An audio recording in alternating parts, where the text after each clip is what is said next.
as a leader of a ruling party, I want to win. But that doesn't mean that the participation of opposition party members should be stifled. It means that you could have a number of opposition party members in the parliament.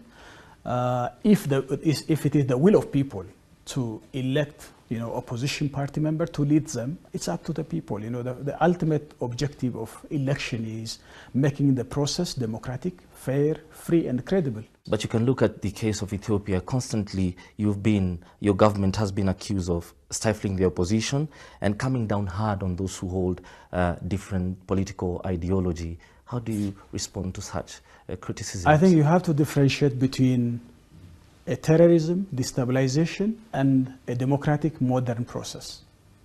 So if you ask me to tolerate in the name of democracy those who are engaging, destabilizing the country and acting as a terrorists and using guns to change government, then you are wrong.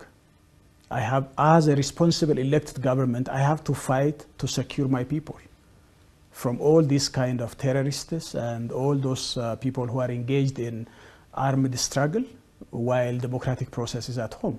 So that has different story. What we want to see is, of course, this is a democratic process only for the last 20 years. It's a very new and a young democracy. If you take democratic process, democracy by itself is a culture. You engage, you develop it.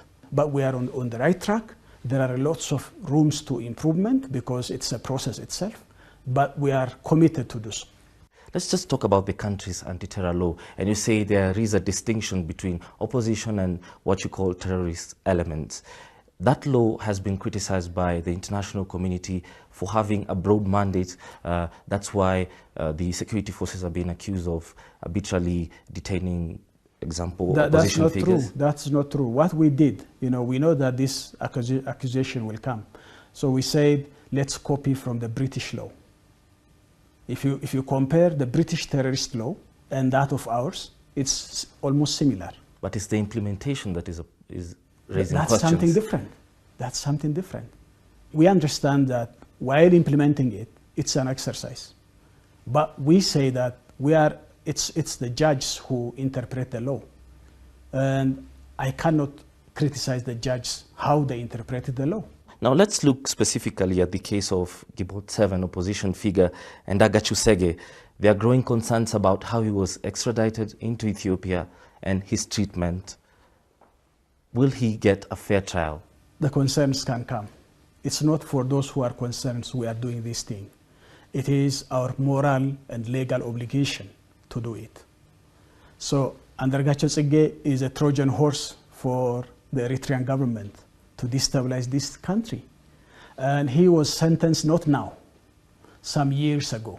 In absentia, he faces the death penalty. In absentia.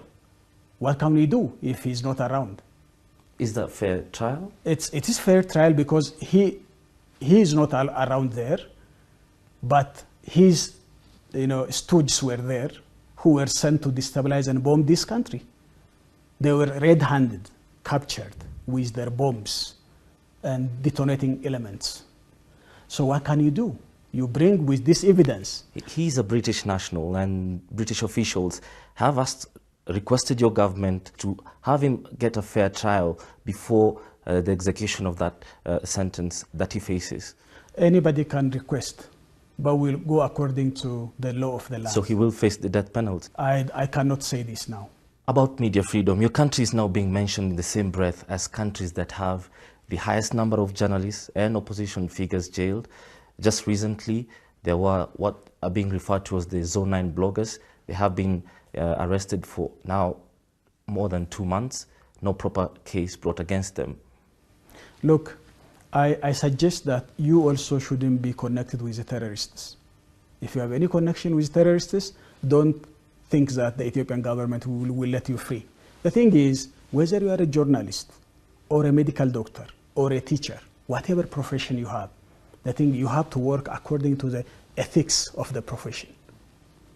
But if you go beyond that, and if you have any connection with terrorist groups, and if you want to act as serving these terrorist groups, and work for them, then don't think that the government will stop doing anything.